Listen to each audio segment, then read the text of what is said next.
Ang desire ng tao for guidance is universal. Gaano ka man kayaman o katalino, naniniwala ako lahat tayo kailangan natin ng guidance. Naniniwala ako lahat tayo nang hihingi sa Diyos ng direksyon, ano ba ang dapat kong gawin. At hindi ko po alam kung napansin ninyo na yung kultura natin, hinahangaan ng mga edukado. Hinahangaan natin yung mga taong matatalino, lalo na kapag nanghihingi tayo ng mga advices sa mga desisyon na gagawin natin. Naniniwala ba kayo dyan? Kasi di ba kapag meron kang bagay na hindi alam, may bagay kang gustong alamin, naghahanap ka ng taong mas marunong sa'yo, naghahanap ka ng taong mas may experience sa'yo, para makakuha ka ng wisdom dun sa step or decision na gagawin mo sa iyong buhay. Unfortunately, hindi naman lahat. Minsan, yung mga advices at wisdom na ito na galing sa tao is usually man-centered din. Nakasentro sa tao. At kapag nakasentro sa tao ang wisdom, usually naglilid ito sa catastrophe. Bakit to? Ang wisdom ng tao laging questionable, imperfect, at unsound. Mas maganda pa rin yung wisdom na nanggagaling sa Panginoon. To the point na minsan, out of our desperation, kinonsult na natin ang kung sino-sino at kung ano-ano. Nagpunta ka na sa mga medium, nagpunta ka sa mga manghuhula, at lahat ng mga avenue, pati mangkukulam, sinama mo na. Para makahanap ka ng avenue na alam mo namang ipinagbawal ng ating Panginoon. Nagtitiwala ka na sa pagtaya mo sa loto, bigla kang yayaman. Tumaya ka sa mga slot machine, pati genie in a bottle, pinaniwalaan mo na rin sa pag-asa na ito'y makapagpabago ng takbo ng iyong buhay. Bakit? Ang totoo lang, kailangan natin ng guidance. Kailangan natin ng somebody na magtuturo sa atin ano ang susunod na desisyon at ano ang susunod na hakbang na gagawin ko para ma-maximize ko yung buhay na pinagbayaran ng ating Panginoon doon sa krus ng Kalbaryo. In fact, ang sabi ng scripture sa John 14 verse 6, si Jesus lamang po ang tanging daan para tayo'y makapunta sa Ama. Siya lamang po ang daan upang ma-experience natin ang lahat ng bagay na pinagbayaran ng ating Panginoon. Ang sabi ng John 14:6, Jesus told him, Jesus answered and said to us, I am the way, Jesus said. I am the truth and I am the life and no one can come to the Father except through me. Ibig sabihin, anuman ang iyong magiging desisyon at gagawin, mula sa oras ng iyong kapanganakan hanggang sa oras ng iyong kamatayan, ay napaka-critical po sa iyong buhay. Kailangan may linaw. Everybody say, malinaw. Hindi yan katulad nyo, malabo. Kailangan may linaw. You have to live with clarity. Kasi kapag ang buhay mo ay merong kaliwanagan, mas magiging secured at determined ka sa iyong mga susunod na magiging desisyon. In fact, living without clarity is one of the most unwise decision that you'll ever do. Amen? Kapag walang clarity ang iyong buhay, hindi malinaw ang iyong patutunguhan, talaga isa yan sa pinaka-unwise na pwede mong gawin sa iyong buhay. Kaya lagi nating ina-advocate at lagi ko sinasabi, maging intentional po tayo na magtanong sa Panginoon, Lord, ano ang susunod na hakbang na gagawin ko para maranasan ko lahat ng ipinangako mo? Kailan po ang huling beses na nanalangin kayong, Lord, show me the way. Lord, keep me from making a mistake. Lord, supply words into my mouth. Lord, show me my assignment. Lord, give me the wisdom to choose the right thing. Lord, clear the path. Nagtanong na ba kayo kay Lord, mag-a-abroad nga ba talaga ako o hindi? Panahon na ba para ako'y magpakasal? O itong akin to, lolokohin lang din ako. Bakit mga kapatid? Because merong wisdom ang Diyos na kailangan ng bawat isa sa atin. God has a wisdom that each and every one of us need. He has guidance, He has direction na ang bawat isa sa atin kailangan. May nakikita po ang Diyos na hindi nyo nakikita, whether you believe it or not. Kaya nga si Solomon, tinanong siya ng ating Panginoon, what do you want? Do you want riches? Do you want honor? Ang sabi ni Solomon, one of the wisest person na kinukonsider ng scripture, sabi niya, Lord, I don't want riches. I don't want honor. I just want wisdom. In fact, ang Hebrew word ng wisdom, listening heart. Somebody asked me before, Pastor, ang puso ba nakakarinig? Hindi. Pero dapat ang puso nakikinig. Ang gulo, di ba? Pero ganun talaga. You have to have a listening heart. Puso na matalino at marunong makinig. Tignan nyo ito. Napansin nyo ba yung salitang heart? Yung heart. H-E-A-R-T. Heart. Nandun yung salitang hear. Kasi dapat ang puso marunong makinig. Amen? Sabi mo sa katabi mo, nakikinig ba ang puso mo? Think about it. It makes sense na kung kulang ka sa kaalaman, humingi ka sa isang tao na mas marunong sa iyo. It just makes sense na kung hindi mo naiintindihan, matuto ka magtanong. Kung kulang ka sa experience, humanap ka ng somebody na mas may experience sa iyo. At kung kulang ka sa wisdom, humingi ka sa Diyos na supplier ng wisdom na meron tayo. Kaya nga sabi ng Bible, di ba? Trust the Lord with all your heart. There you go. In fact, ang Hebrew word doon, trust the Lord with every heartbeat. Sa bawat tibok ng iyong puso, salig sa Ginoo. Salig sa Ginoo sa tibuok mong kasing-kasing. Kasi hindi porket ibinigay mo ang buhay mo sa Diyos, yung kalooban niya mag-a-adjust sa preference mo. Let me repeat. Hindi porket binigay mo ang iyong buhay sa ating Panginoon, yung preference mo magiging kalooban na ng Diyos. Madalas, yung preference mo at will ng Lord lagi nagko-contradict. Kaya kailangan mo magtiwala kasi ito yung gusto mo, pero ito yung gusto ng Diyos. Ang tanong na lang, makikinig ka ba sa Diyos o ipipilit mo ang iyong gusto? Pastor, kutob ko, ito mag-work. Kutob ko, pastor, dito ako magsasucceed. Kutob ko, mahal niya ako. Pero alam mo, sa kingdom ni Lord, hindi hunch, hindi kutob ang importante. Sa wisdom ng Lord, ang importante, track record ng Diyos. Naranasan mo na ba ang pagpapala ng Diyos? Nakita mo na ba kung gaano kabuti ang ating Panginoon sa nakaraan? Nakita mo na ba, na-witness mo na ba na nagpagaling ang Diyos before? Yes, kaya ka naniniwala magpapagaling ang Diyos ngayon. Na-witness mo ang Diyos na nag-provide dati, kaya naniniwala ka magpo-provide. So ano, kutob lang ba yun? Hindi, track record ng Diyos yun. Pinaniwalaan mo at nagtiwala ka na dahil sa track record ng Diyos, ginawa na to before ng Diyos. Kaya alam ko gagawin niya pa rin ngayon. You still remember a few weeks ago, I keep on confessing. Hindi ko alam kung saan tayo kukuha ng pambayad, hindi ko alam kung saan tayo kukuha ng pang-construction, but I know He did it before, and I know He can do it again. And He did! He did! Glory to God, palapakan natin ang Panginoon. He did! And He did it again. Hindi siya nakabase sa kutob, kasi ang kingdom ng Lord, hindi nag-work out yung kutob lang. Tiwala, yun ang mag-work sa kingdom ng ating Panginoon. Bakit ko sasabi? Kasi ang kingdom ng Lord, hindi logical. In fact, ang kingdom ng Lord laging upside down, laging baliktad ang prinsipyo. Lagi siyang opposite. Parang kayo. Nung bago pa lang kayo, opposites attract. Pero matagal na kayo, opposites attack. Laging opposite.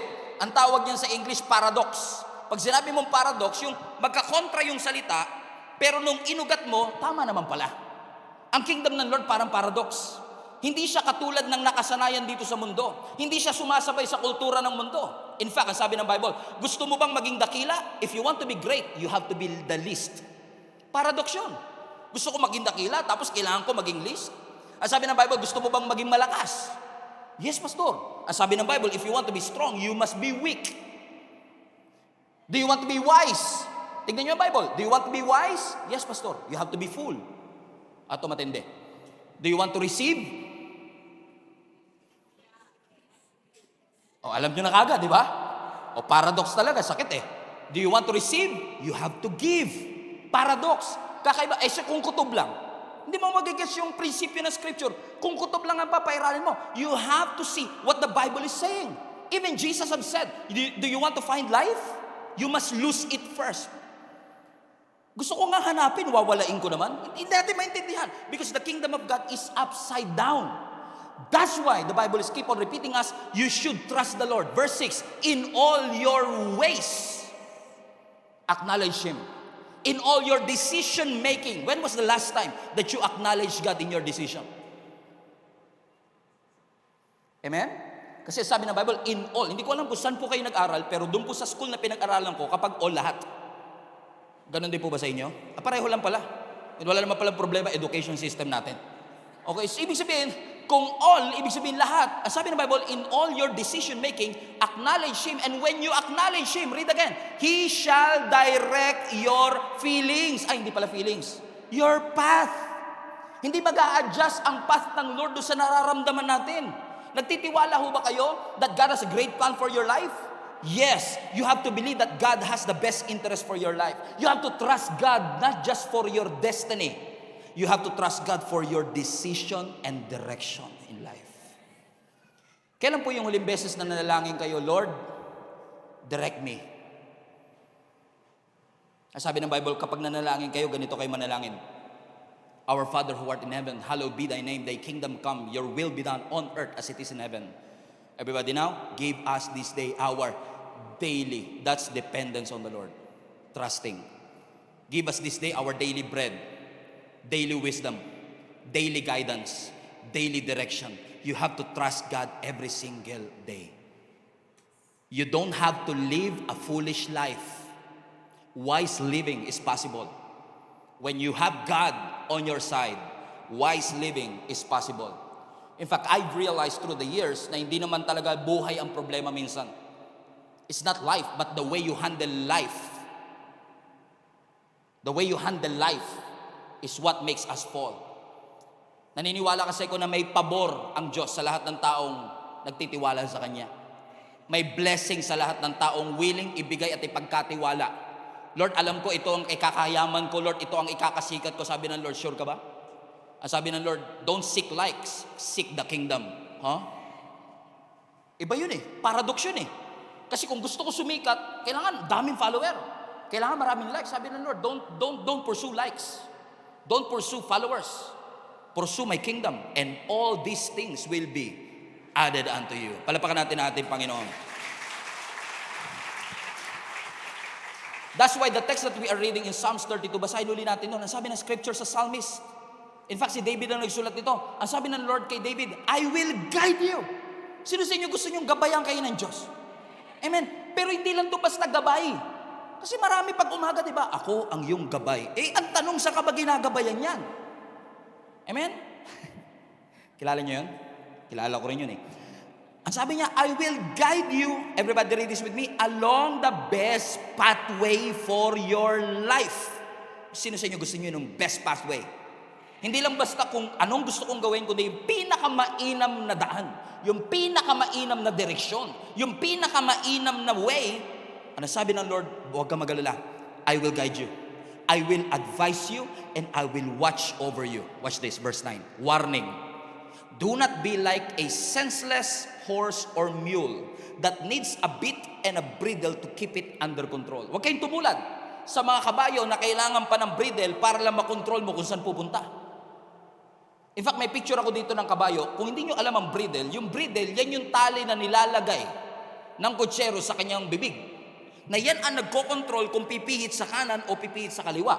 Ang sabi ng Panginoon, ako mag-guide sa inyo, dadaling ko kayo sa pinakamainam na pathway. Huwag kayong tumulad sa mga kabayo.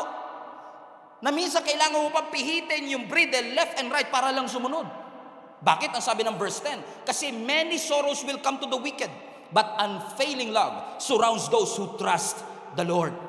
Minsan may mga gusto tayong gawin, may mga gusto tayong ma-achieve, may mga gusto tayong makamtan, pero ang sabi ng Panginoon, magtitiwala ka ba na kung saan kita pihitin, doon ka susunod?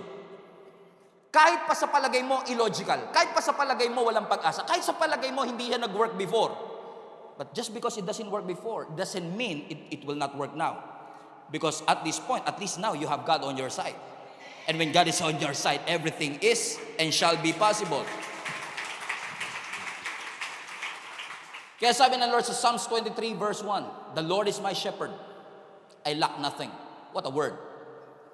When the Lord is your shepherd, hindi ka magkukulang. Verse 2, He lets me rest in green meadows. Everybody, He leads me beside a peaceful stream.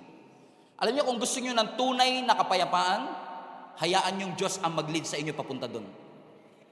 True and lasting freedom, true and lasting peace only comes from the Lord. And allow the Lord to guide you to that direction. Verse 3, ano sabi ng scripture? He renews my strength. He guides me along the right paths, bringing honor to His name. Kapatid, hindi ko alam kung sino kinakausap ng Panginoon. Maybe, taga Saudi Arabia. Kinakausap ng Panginoon. Sinasabi ng Lord sa atin, i-desire mo, kapatid. I-desire mo sa puso mo na si Lord ang mag-guide sa'yo. I-desire ng puso mo na si Lord ang mag-order ng step mo. Na si Lord ang mag-lead sa'yo. Na si Lord ang mag-influence ng hakbang at decision mo sa buhay. Hindi feelings. Word of God. Desire for God to organize, orchestrate, direct, and dispose every steps and decisions in your life. Because you need a wisdom outside your wisdom that knows all things, sees all things, and controls all things. That's why you need a shepherd He's the one who will guide, correct, and direct your path. At kapag ginawa mo yon, anong sabi ng Psalms 128 verse 1? Blessed is everyone who fears the Lord and who walk in His ways. God's way is always the right way. And there's blessing when you allow God to direct your path. Sino sa inyo gusto ng blessing? Tignan mo katabi mo, gusto ba ng blessing? Parang mukhang sinumpa yung mukha eh. Sabi mo, gusto mo ba ng blessing? Amen. Pero minsan, nakakalungkot man, pero minsan, gusto natin yung benefit, ayaw mo yung discipline. Tignan nyo to. Kung gusto mo talagang si Lord mag-direct ng buhay mo, tignan nyo mabuti, isipin nyo mabuti. Kung si Lord talaga ang gusto mo mag-direct ng buhay mo, ibig sabihin, may mga gusto kang ayaw ni Lord. At kapag may ayaw si Lord, makinig ka. Kasi kung may ayaw sa Lord, ibig sabihin, may gusto rin siya. At madalas yung gusto niya para sa'yo ay mas mainam kaysa sa gusto mo. Hindi mo palang nakikita ngayon kasi lunod na lunod ka doon sa mataas sa sweldo, malaking kumpanya, USA. Sabi mo sa katabi mo, parang papunta si pastor sa'yo, nararamdaman ko lang, parang ikaw pinapatamaan ni pastor. Amen? Sapul na sapul eh. Tingnan mo katabi mo, duguan na eh. Kanina pa tinatamaan yan. Kasi sabi mo sa katabi mo, antigas kasi ng ulo mo eh. Para kang kabayo eh. Amen? May benefit ang pagsunod. May benefit pag sumunod ka. Nagpag-guide ka kay Lord, hinayaan mong siya mag-direct ng buhay mo, may benefit. Pero may kaakibat din yung discipline. Kasi mahirap talagang sumunod. Madaling sumunod pag gusto mo rin yung gusto ni Lord. Pero mahirap na sumunod pag ayaw mo na yung gusto ni Lord. Gusto niyo ng sample? Love your enemy.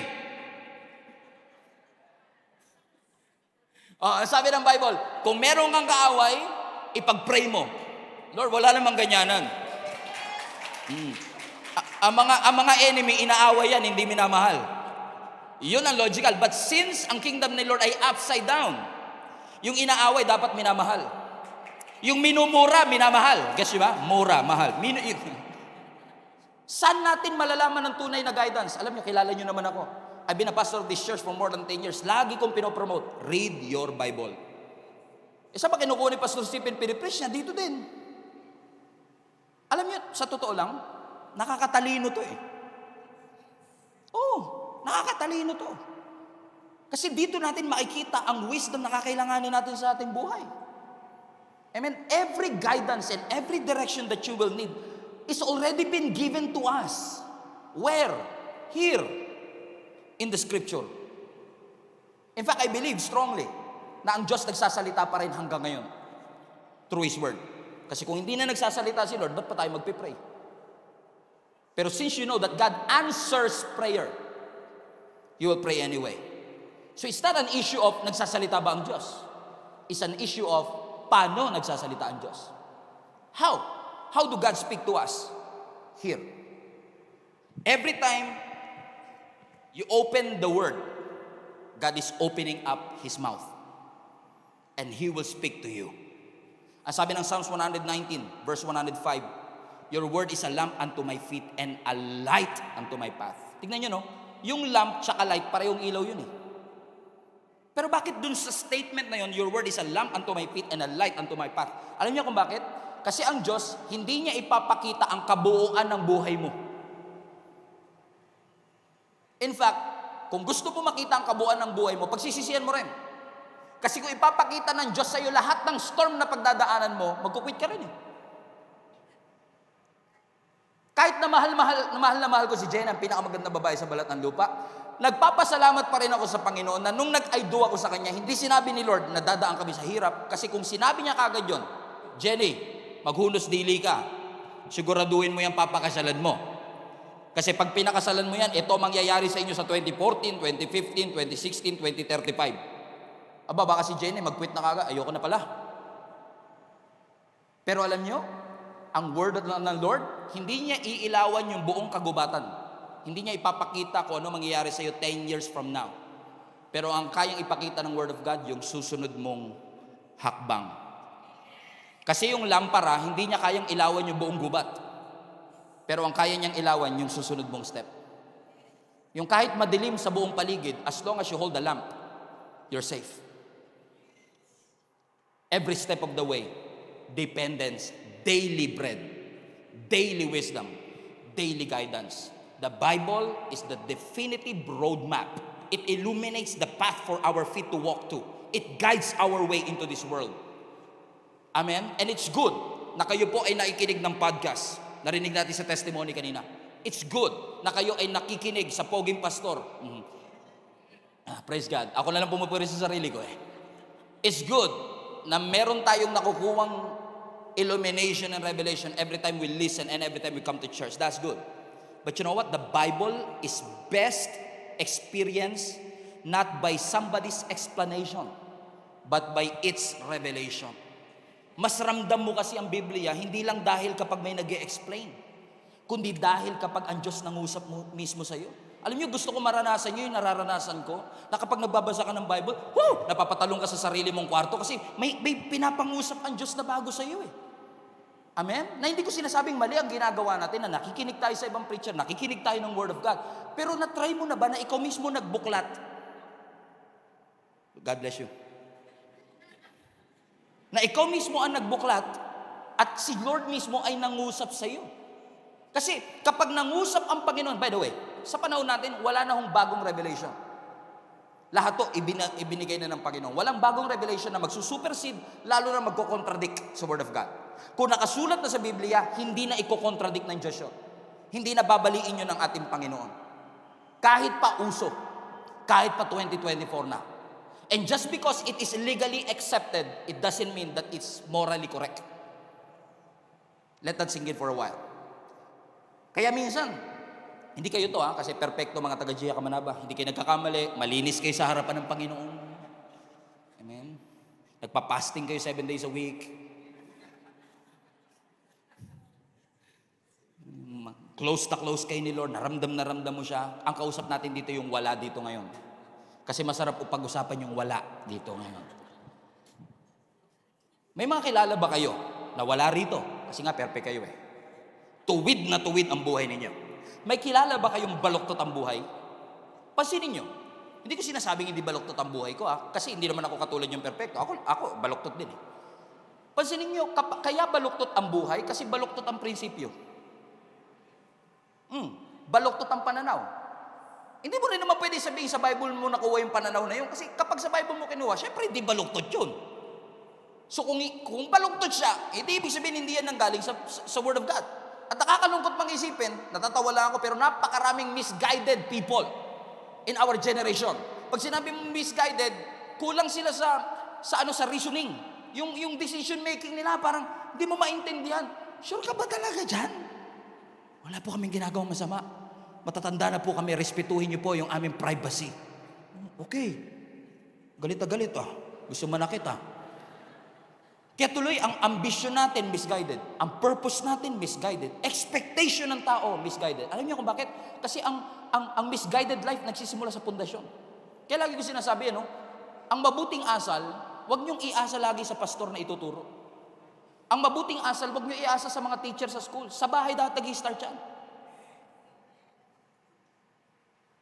O tamo, walang amen O tamo? Alam niyo, isa sa mga pinoprotektahan namin sa pamilya namin, every time makikita ko magulang ko, kailangan magbe-bless ako. Hindi yan tinuro ng teacher ko sa akin. Hindi yan tinuro ng pastor ko sa akin. Sa bahay siya nagsimula. Amen? Bakit? Nagsisimula kasi. Kaya misguided minsan, ang ating, again, perfecto kayo, hindi kayo ito Kaya misguided tayo kasi baluktot yung prinsipyo, yung foundation kung saan natin siya kinuha. Amen? Misguided kasi mahina at baluktot ang principle that we live by. Sabi ng Lord, dito kayo tumingin. Ito ang magdidirect sa inyo. Ito ang mag-guide sa inyo para magkaroon kayo ng matuwid. Hindi perfecto, pero matuwid na buhay sa harapan ng ating Panginoon. Sabi ng Psalms 119 verse 133, direct my footsteps. Read, according to my word. O to your word. So Lord, kung i-direct mo yung footstep ko, kung i-guide niyo po ako, Lord, kung ako ay bibigyan mo ng direksyon, Lord, hayaan mo na yung direksyon ng buhay ko, hindi misguided ng kultura ng mundo, hindi misguided ng paniniwala ng mundo, kundi guided by the principles of your word.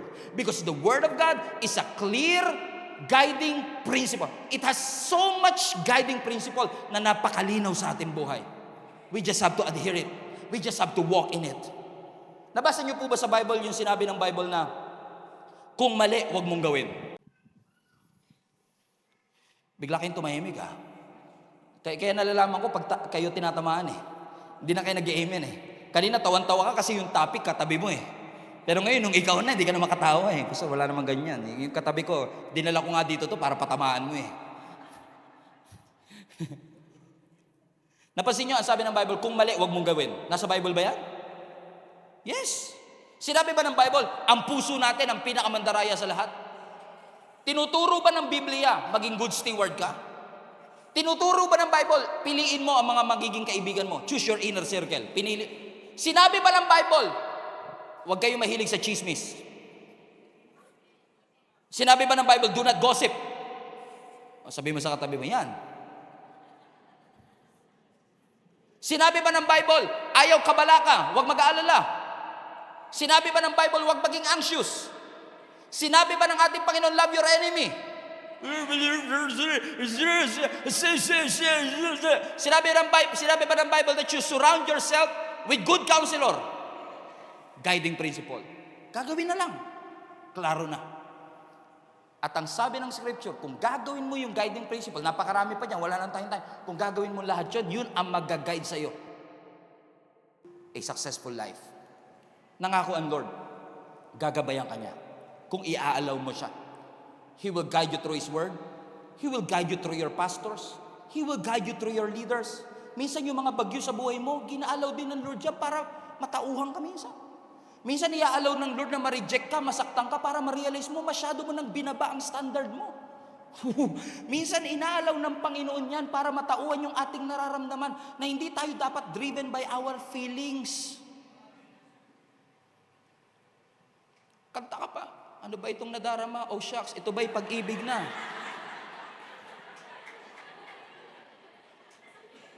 Pag may nag-message, hello there, misteryoso.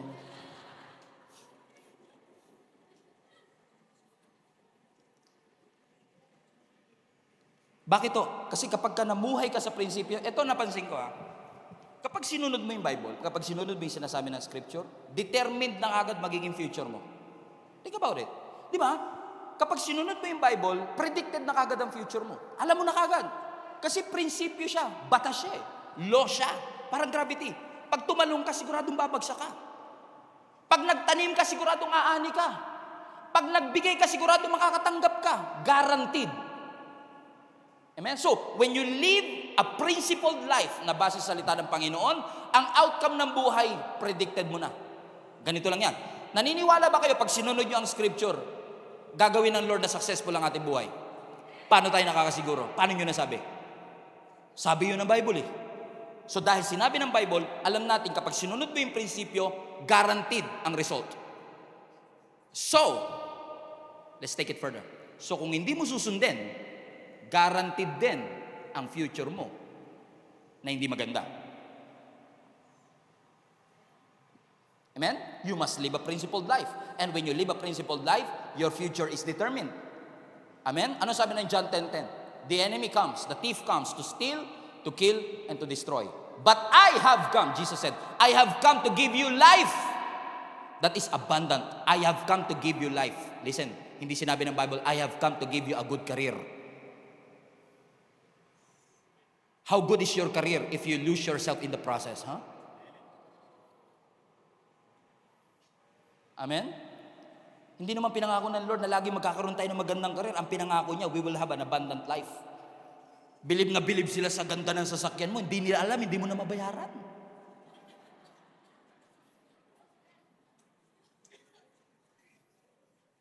Amen?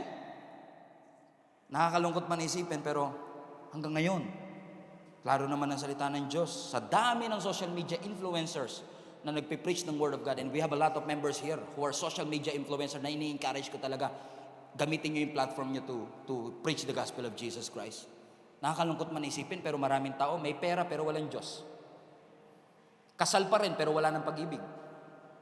May pagkain pero walang gana. Maganda yung kama, naka-aircon pa pero hindi makatulog. Bakit? We refuse to live a principled life that is based on the Word of God. Ang guarantee ng scripture sa Psalms chapter 37, the steps of a good man are ordered by the Lord, and He delights in His way. Verse 24, though they stumble, they will never fall. Hallelujah. Bakit? For the Lord, because the Lord holds them by the hand. Verse 25, sabi ni David, once I was young. Parang kanta yun and now I am old, and yet I have never seen the godly abandon or their children begging for bread. Basahin niyo yung Bible. Balikan niyo yung verse 23. Everybody read this. The steps of a good man are ordered by the Lord. Everybody say good man. Alam niyo yung salitang good man dito is actually the Hebrew geber. Hindi gerber, geber. Everybody say geber. Now yung geber is actually a Hebrew for strong, champion. So basahin natin with its meaning. Balik mo anak, verse 23. The steps of a champion are ordered by the Lord. The steps of a strong are ordered by the Lord. Tingnan nyo, kahit malakas ka na, kailangan ordered pa rin yung step mo. Tingnan mo, kahit champion ka na, kailangan mo pa rin ng Diyos. Hindi tayo darating sa level ng buhay natin na hindi natin kakailanganin ang Creator natin. Never yan mangyayari. Kahit gaano karami ang pera mo sa bank account mo, kahit gaano ka-successful ang iyong career, hindi darating sa parte ng buhay mo na hindi mo nakakailanganin ng Diyos. In fact, anumang level ng iyong buhay, hirap na hirap o saganang-sagana, kailangan mong pareho ang Diyos. And allow God to order the steps of your feet. Bakit daw? Kasi ang sabi ng verse 24, para kapag bumagsak ka, even though you stumble, you will never fall.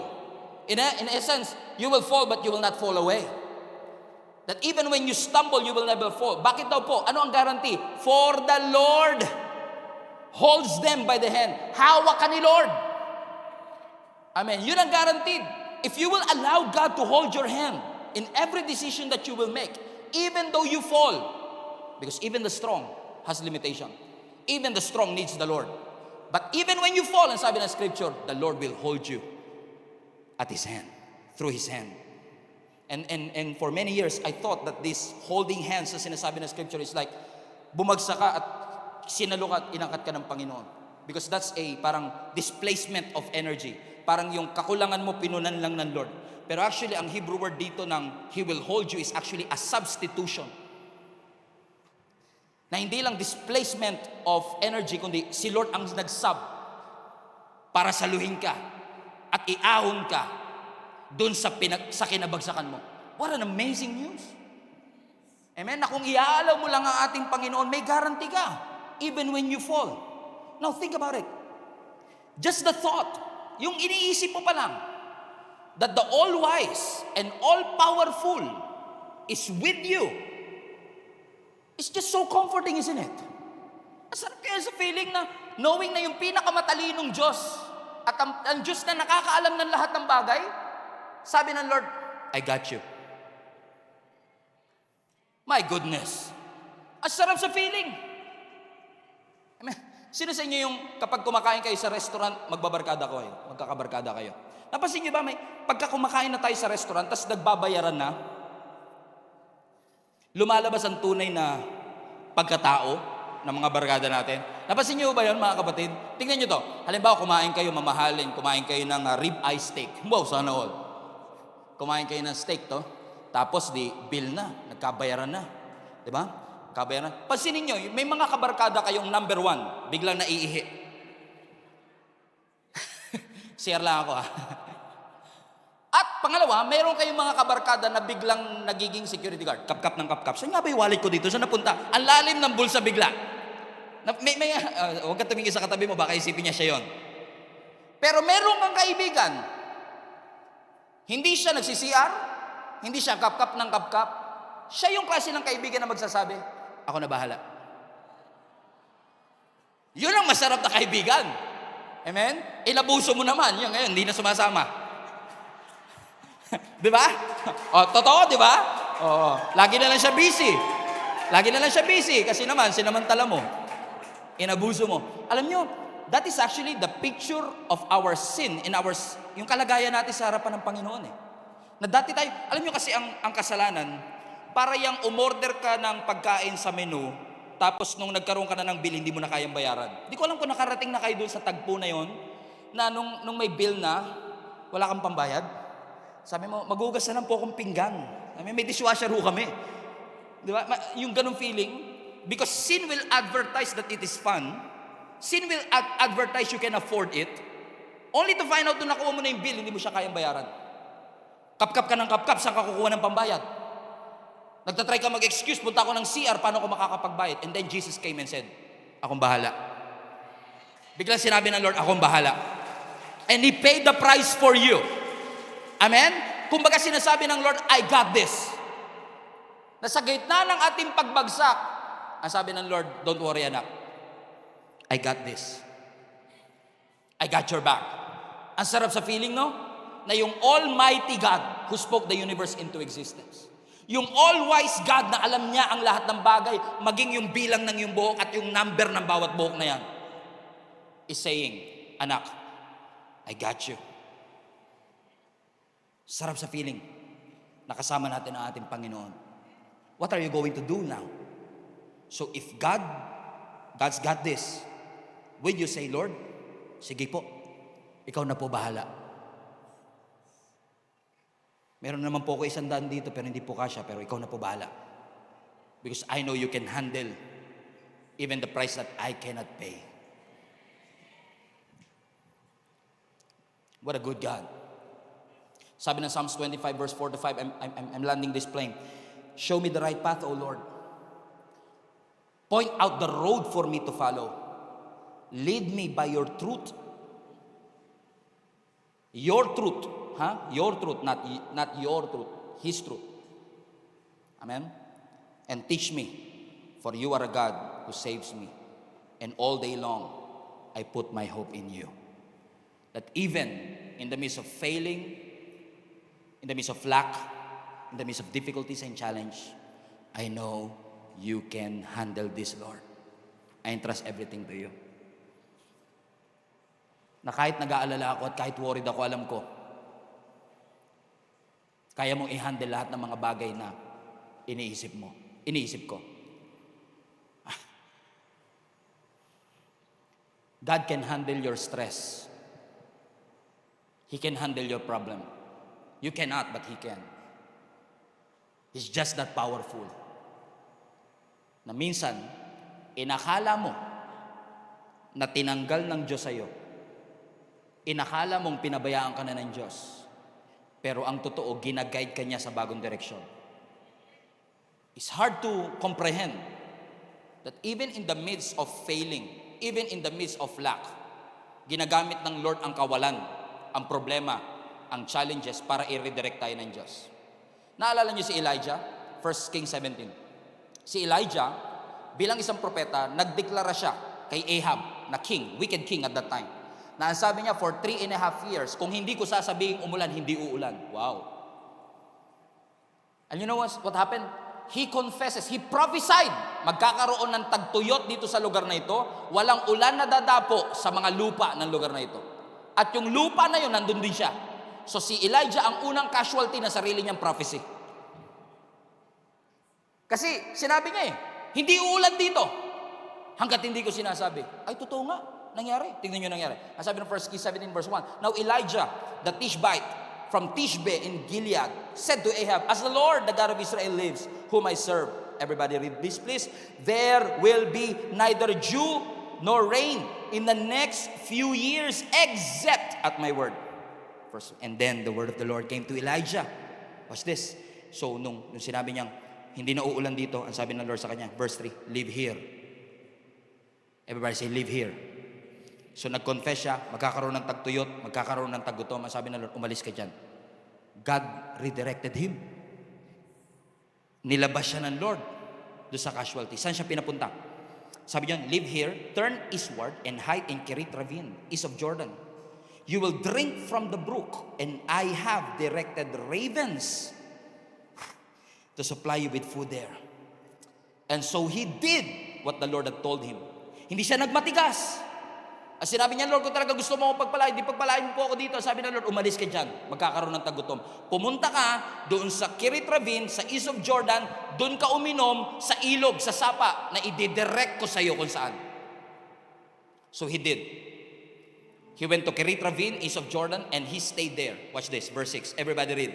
The ravens there in Kerit Ravine brought him bread and meat in the morning, and bread and meat in the evening. Carbo and protein. Balanced diet, man.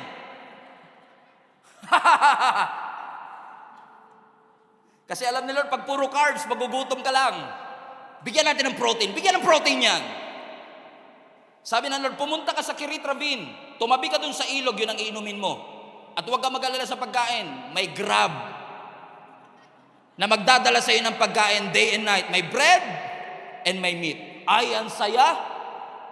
Kung talagang susunod ka lang pala sa Panginoon, kahit na naghihirap yung mga nandun sa Tishbite. Kapag sinabi ng Lord, pumunta ka ng Kerit Ravine sa east of Jordan, habang sila naghihirap, si Elijah, may free supply ng food and drinks. Now, you don't understand. Sino maghahatid? Sino yung Grab delivery driver? Raven. Alam niyo po ba ang raven? Ang raven, scavenger bird yan. Ni sarili nga niya, hindi niya mapakain. Madamot yan sa pagkain. Tapos gagamitin pa ng Lord yung madamot para maghatid sa kanya ng pagkain, not just one time, twice a day, with balanced diet, with carbo and protein. It looks comfortable. Ang sarap na nagpo-provide ang Diyos. Na nung niredirect siya, sumunod siya, na-experience niya ang blessing ng ating Panginoon. Amen. Palakpakan natin ang Diyos.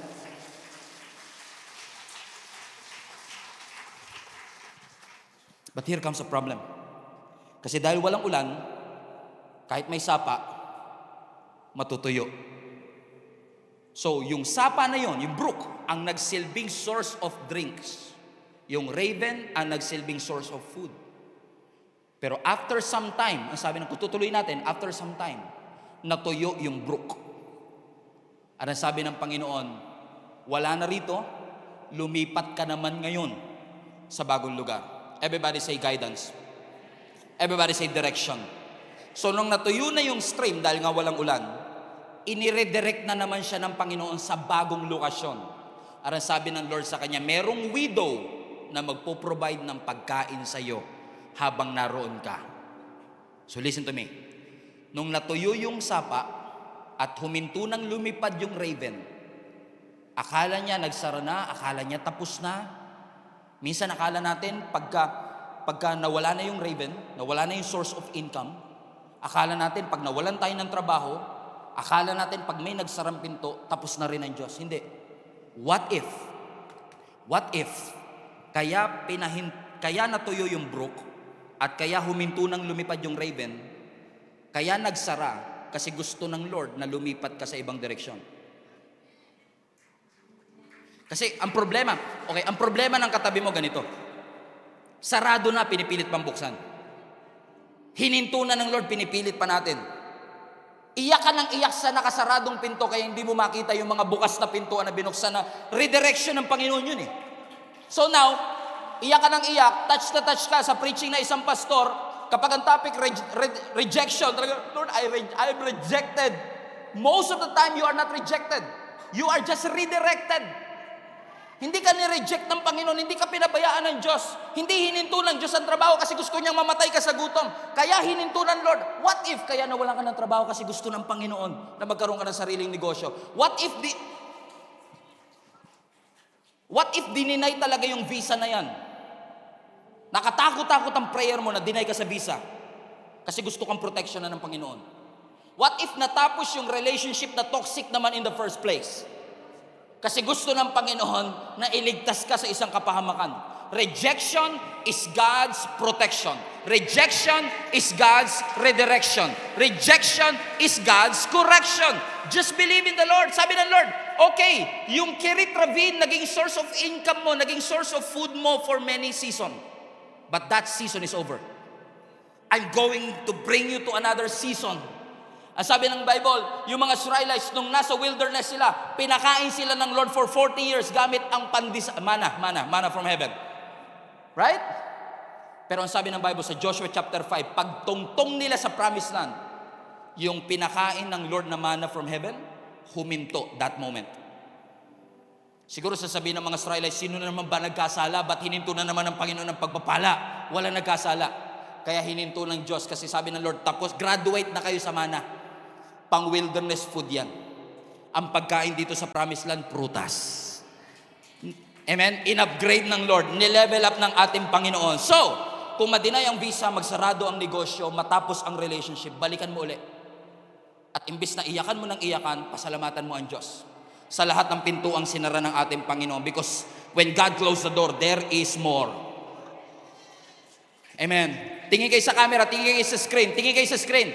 God is not letting you down. He is setting you up for another breakthrough, for another blessing, for another miracle. Would you follow the Lord right now? Would you hear Him right now? Paano kung sabihin ng Panginoon, this is the way? Kapag sinabi ba ng Panginoon yun, this is the way, ipagpipilitan mo pa ba yung daan mo kasi yun ang nakasarayan mo? Ito naging source of income namin. Pastor, 25 years ako dito sa trabahong ito. Bakit ako na... Sabi ng Lord, okay, I know. That job, that business, I've been feeding you for years. And that is a blessing in and of itself. But I'm bringing you to another season. You have to listen. I'm guiding you. Hindi kita pinapahamak, siniset up kita sa bagong milagro. At sinasabi ng Lord, this is the way now. Walk in it. This is the way now. Ito yung lakaran mo ngayon. Kasi naniniwala ko mga kapatid, as I've said, God's got your back. At naniniwala ko dahil ang Diyos na sa likod natin, lagi niyang binubulong sa atin. Kaliwa. Kanan. This is the way. Walk in it. In fact, may biblical reference yan. Ang sabi mismo ng ating Panginoon, last verse before we close, Isaiah 30 verse 20 to 21. This is going to bless you. This verse is going to bless you. Ang sabi ng verse 20, although the Lord gives you the bread of adversity, although the Lord gave you a water of affliction, your teachers will be hidden no more. With your own eyes you will see them. Watch this. Whether you turn to the right or to the left, your ears will hear a voice behind you saying, this is the way. Walk in it.